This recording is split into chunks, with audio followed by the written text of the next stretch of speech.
Hello and welcome to the SUTV show. Coming up on today's show, we'll be pitch side at Bramall Lane with Carla Saba as we take a look back on Saturday's game against Fulham. I'll be joined by Jack Robinson as we look ahead to Thursday night's Anfield date at Liverpool, and Oliver Arblaster and Will Osula will have an exclusive Premier League Masterclass with ex-Blade Phil Jagielka. Before all that though, let's go to Bramall Lane, catch up with Carla Saba and take a look back at the key points from Saturday's matchup against Fulham. Reflecting on a pulsating game here at Bramall Lane, ultimately, Carl, one that ended in disappointment given that we were 3-1 up, but it was a game that had everything, wasn't it? Yeah, really, and the importance of staying in a game, what the manager spoke about weeks ago, that we don't have to come out of the blocks at 100 miles an hour to get a result. It wasn't the greatest first half, it was quite dour. The boys had a great shape, frustrated Fulham. Second half, going forward, I thought we were brilliant. And it just, testament to all the hard work the boys have put in. Let's talk about the second half then, because 3 goals for the Blades, 2 from Ben Brereton Diaz, 1 from Ollie McBurney, and you could see as the game went on, the players themselves were visibly growing in confidence. Yeah, the great goals, really good goals. Brereton Diaz, just wonderful. The way he arrived in the box, McBurney's cross, the ball was fed out to him and it looked like, well, what's he doing? They actually backed off, and the outside of the foot, heck of a pass. Incredible, and Brereton Diaz still, it was bouncing in front of him, so he had to concentrate and finish, but it was all about that ball from McBurney. The second goal, brilliant. Roles reverse, yeah. Diaz turning provider. Yeah, really, really good play. McBurney did well. He kept, he gave a great angle to Brereton Diaz, and then the third, great play. Arblaster got a great little Cruyff going through, played it out wide, and then Harmer's cross. It's one that a striker just has to throw himself and commit, and thankfully Brereton Diaz did that. He put the ball in. He was brave at that far post as well, wasn't he? Very brave. It was there for everyone to see. Look, go and throw yourself, and he did, and he got a really great goal. Well deserved. 3 goals scored. I've got to ask you about the one that was chalked off because less than 10 minutes to go in normal time. Ollie McBurney thought he'd made it 4-1. There was a long VAR check before it was ruled that Vinny Souza was in an offside position, and that ultimately was the key point in the game, really. Yeah, really tough because I've seen it and I've seen what they're actually. It's the most. I'm sorry, I've not got words to describe how poor I feel that decision is, because it's not a blatant offence, is it? It's again the hairline stuff. McBurney had 3 attempts, he's tried the same finish 3 times, and just full credit to him because the finish was great. Just so disappointing that it got chalked off, and then straight away, being a Sheffield United fan, it's just our way. Well, that was the thing, wasn't it? Literally straight up the other end. Bobby Cordova-Reid has only just come on. It's a great strike. I guess if we're being critical, Chris Wilder will look at it and say he should have been closed down quicker. Yeah, I think it was Ollie Norwood's tried to bring him down. It was Tom Cairns who had the ball. He tried to bring him down unsuccessfully, and then the ball's gone to Cordova. A great finish from outside the box, but I think how critical and the boys will be thinking it should have been stopped before it got there. It's just very disappointing, but great finish. And when you look out, it really is out, because you'll rarely see all season a much better strike than we saw for the equaliser from Muniz. That was a finish. He's a striker in form. Everyone was speaking about him before the match. Ivan Gorbic made a wonderful save first half because the boys got great feet in the box. That was a wonderful finish. Again, being critical, I think the defender could have been closer to make. It was a wonderful finish, but if you're tighter to him and you're forcing him, you unsettle him and you knock his balance. He doesn't finish as well. So, that's 3 points that they'll feel, that the boys will feel they've dropped 2 points there, because they were worthy for a win there, weren't they? Yeah, they will feel they've dropped 2 points, but before the game, Chris Wilder in his pre-game notes said he wanted to see attitude over ability, and the fact that even after everything we saw here this afternoon, as the players walked off, as Chris Wilder went down the tunnel, it was to a standing ovation around this stadium. Of course, there was determination, there was guile, there was good play, but the fans respect that. They saw first half was just staying in the game. Second half, the boys were scrapping for everything. They were fighting. I thought Oz was wonderful. He took one flat in the face. I thought he was going to have to take a mandatory 8 count there because that was flat. He's up straight away trying to win the ball. The amount of times the boys threw themselves, last ditch, Arblaster throwing himself. Robbo. Well, I was going to ask you about Ollie Arblaster because starting his second straight game in the Premier League, he took a whack as well early in the second half, but once again he didn't look out of place. Oh no, not at all. And what surprised me when they lined up, he's in the centre of the three. He's got Harmer to the side of him and Osula to the other side. Not you put him on the periphery he was in central. I thought he grew into the game. Took that knock. I thought a dead leg. They seize up and it's hard to keep going. But he carried on.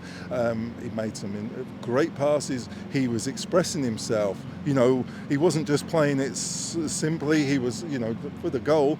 Great Cruyff on the run and played it out. He did another really good performance. Yeah, you look for positives. And again, Ollie Arblaster, Andre Brooks obviously on the bench, but we're beginning to see the development of talent bred at this club, coming through the ranks, playing for the first team. As I say, you look for positives. There are a couple right there. Well, in players, yes. In the actual game, that if you can play a season like that where you're able to manage your way into the game, you're not out of the game immediately, because remember, Fulham have had some good results. They've got some big players, world-class players. Polina's going to probably go to Bayern Munich in the summer. You're talking big players.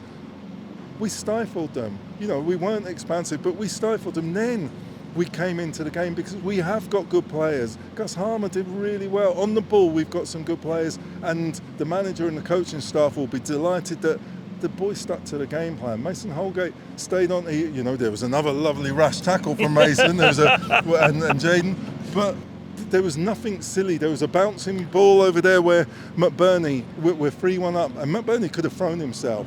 But no, he showed restraint and the bigger picture. The boys, they deserve more, but I think the manager will be delighted in a lot of the things he saw. He'll be upsetting the result, but there's so many pluses. Absolutely. All right, Carl.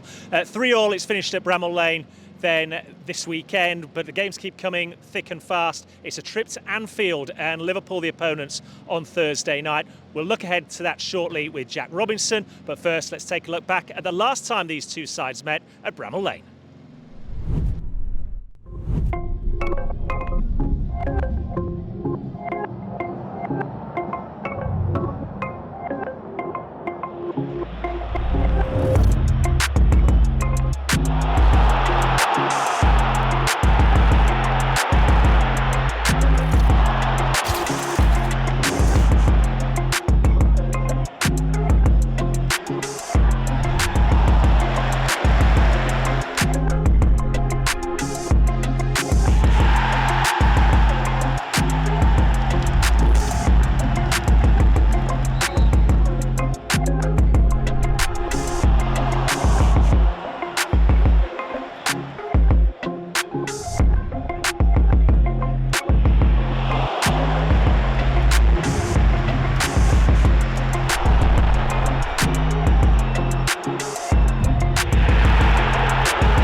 So with Fulham in the rearview mirror, it's very much full steam ahead as we look forward to this Thursday night's clash at Anfield against Liverpool. And for that reason, who better to talk to about Liverpool than Jack Robinson, someone who started your playing career, of course, over at Anfield in the academy. But before we get to that, let's focus a little bit on you with Sheffield United.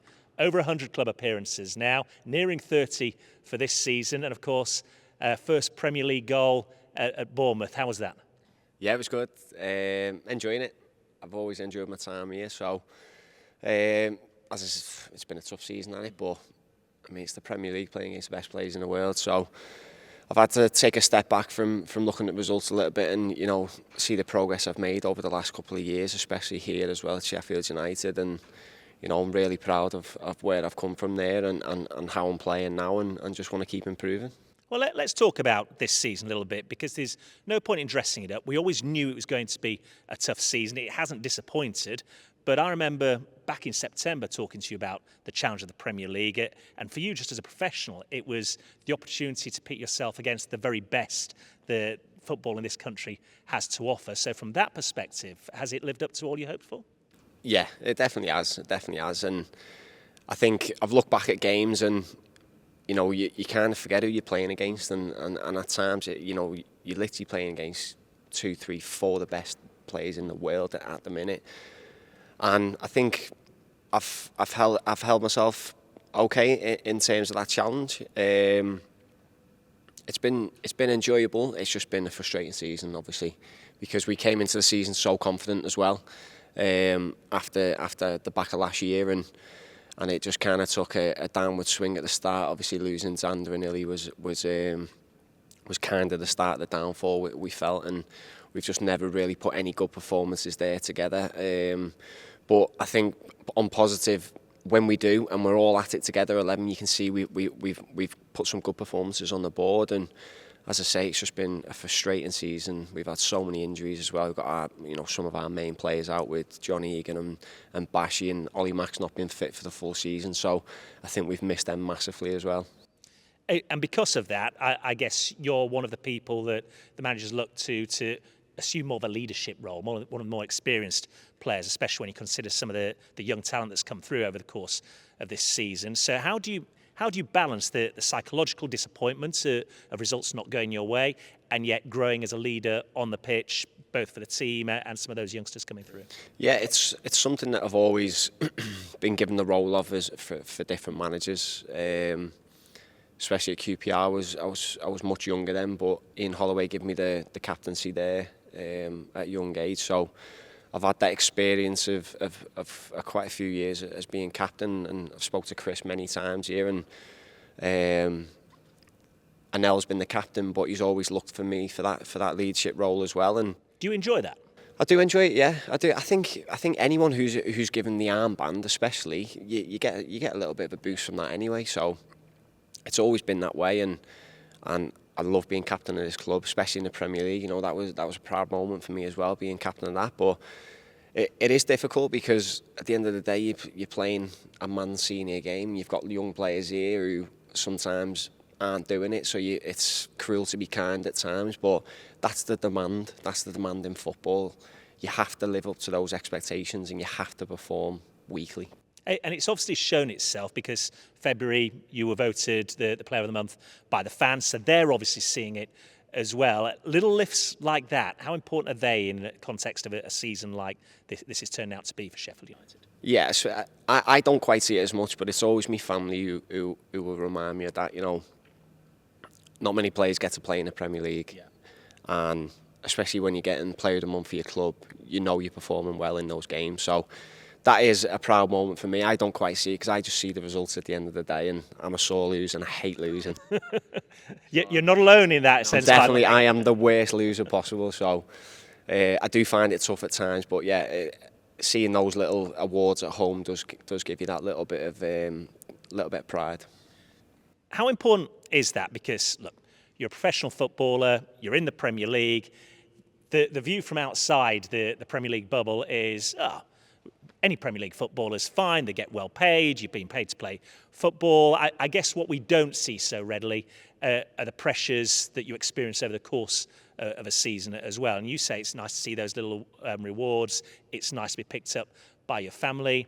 For you as an individual, how easy is it, or how tough is it, to constantly be picking yourself up week in, week out, and keep going forward and being that leader? Yeah, it's a mental challenge. As I say, it's something that I've had to practice over the years. It does come quite tough to me at times, as I say, just because of how tough I do take a loss. But have you found yourself being better able to handle that over the course of this season? 100%, yeah, 100. I think even my journey at this club has given me a lot of experiences. You know, I've not been in great form when I first signed here.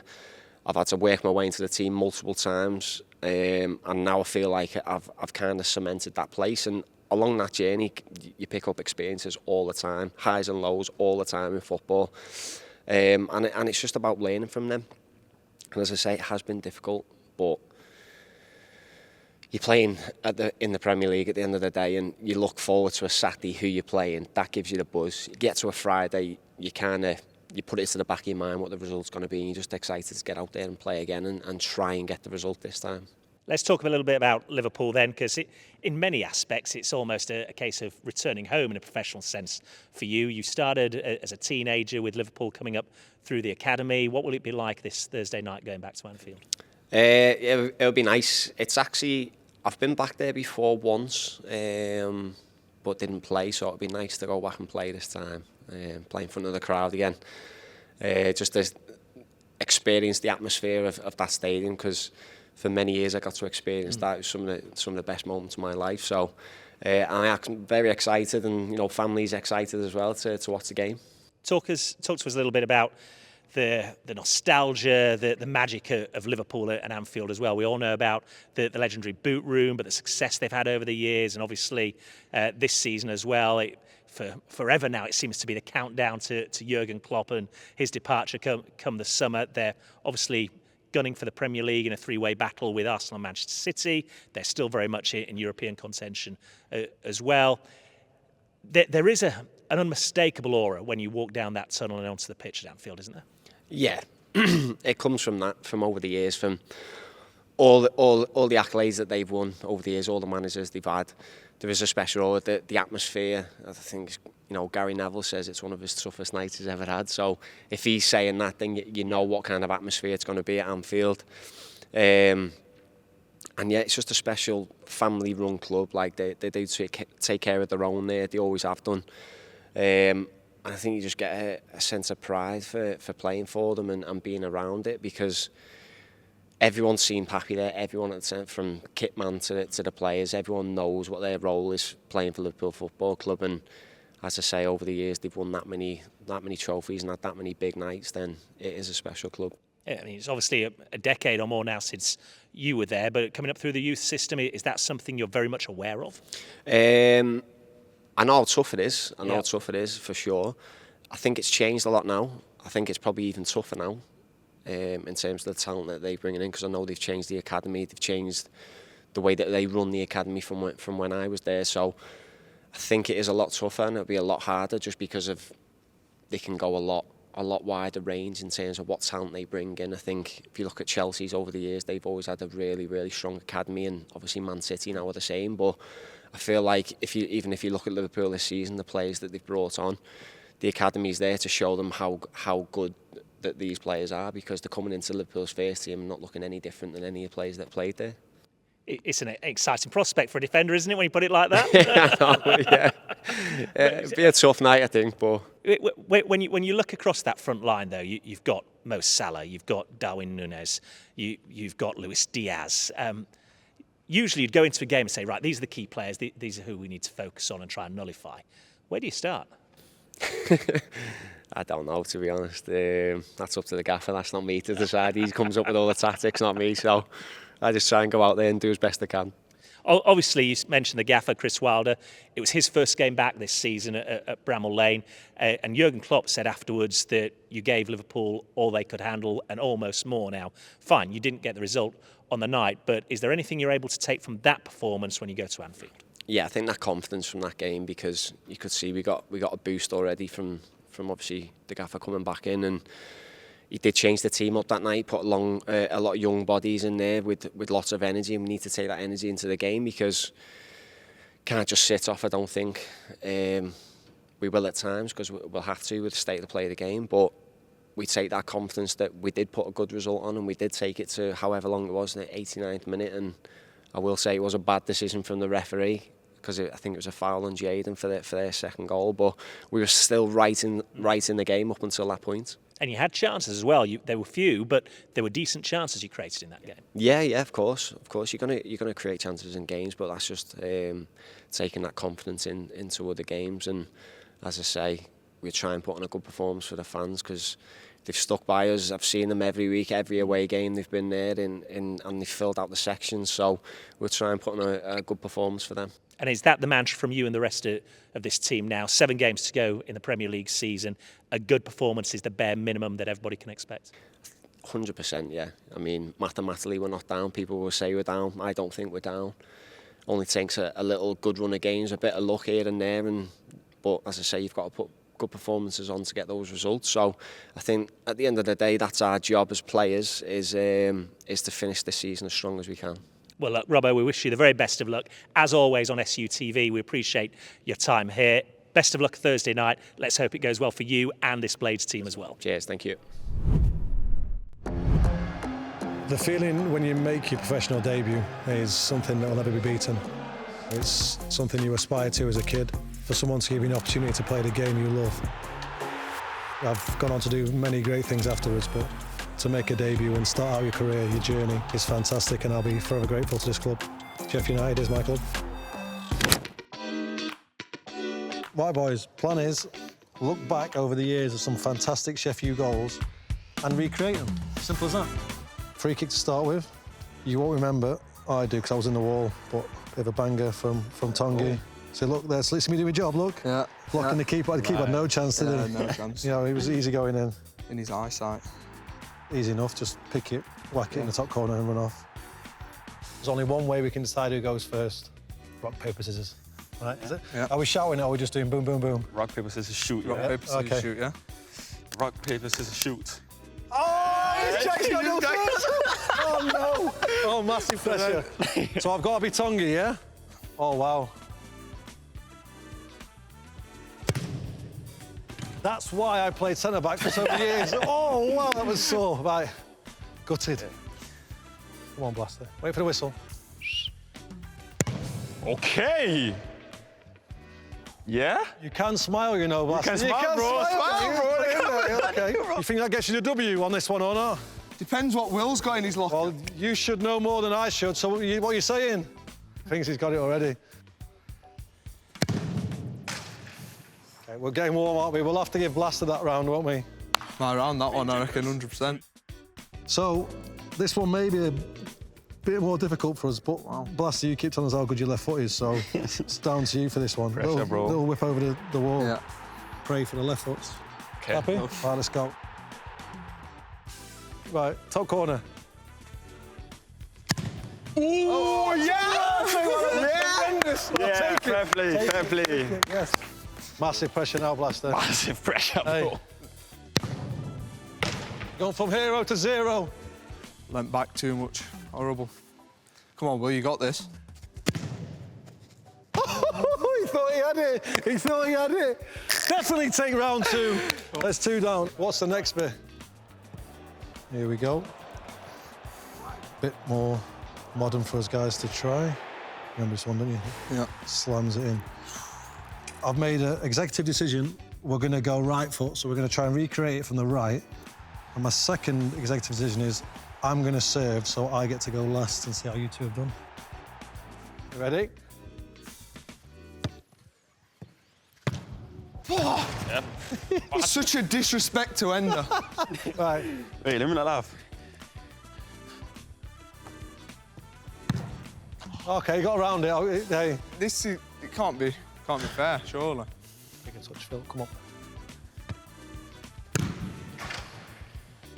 I take it, yeah? Off target. I think standard is that poor, I think. Ender, sorry, you had a fantastic finish, but none of us can recreate it, so we're going to quickly move on to something else.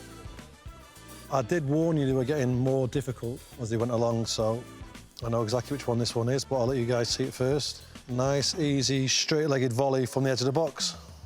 To be fair, Keith, as Besties used to call him, was fantastic. One of the best crosses I'd played with, and I was not surprised when he did this. So, rules of this game is if we hit it anywhere right side, middle or high, we're going to get a point. I'm nervous. Oh, I took it now! It does not count! No! Hey, I think this must be my area. I don't think you could have actually Jags, yeah, It must be me. Jags, Shall I go? Yeah, you That go. One. Thank you. Thanks, It's been a pleasure, great yeah? service. Thank you. that GoPro. Hey, see you again. Legends to stay, yeah? Wowzers. Go, please. Nothing for it, though.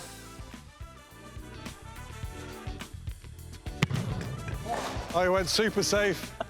How many points do you get for buying the target? Minus points. Oh, is it minus? No, Minus. You'll be on minus. Get that cut. Cut. Okay. Oh. Will, tough session. Ay, ay, ay. Next. Well, lads, 2 rounds left. We've gone for 1 from this season. I'm sure he's probably not stopped talking about it in the changing room since. So, little touch around the mannequin and then just whip it in the top corner. As simple as that, lads. Yeah.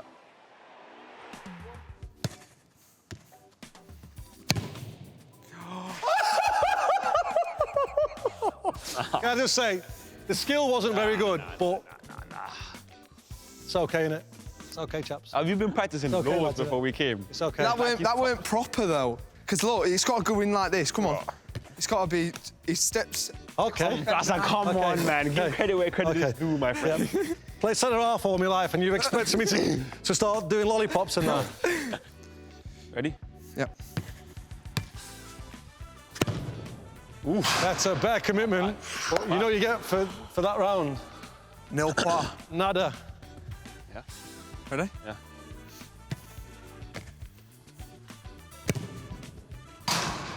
Oh my days. Wow. I thought I dipped Wow. in, you know. Do you get any points for an ooh? Man, Like a come on. Well, I couldn't come here without at least showing you one of my 2 bangers for Sheffield, so we'll take this. Just a little chest, a couple of skips, and then boom. I'm going to say if you hit it top corner flush, you can have 3 points. Bottom corner, you can have a point. So it's all to play for. Let's go. Let's go.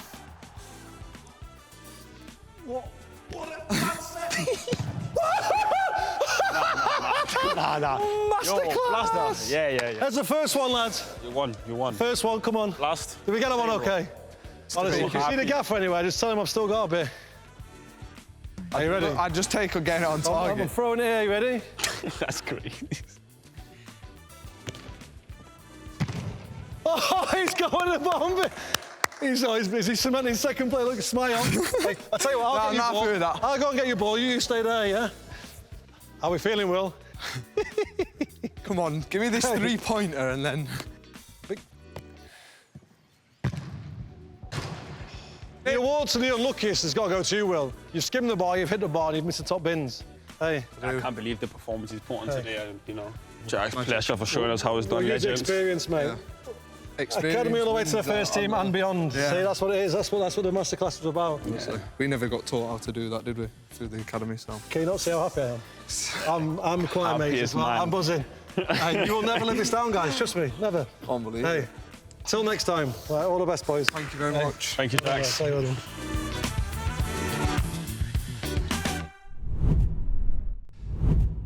Well, there were some cracking goals over the years. Whether Will Osula quite managed to get the finer points is open to debate, but I certainly hope you enjoyed seeing those recreated here on SUTV.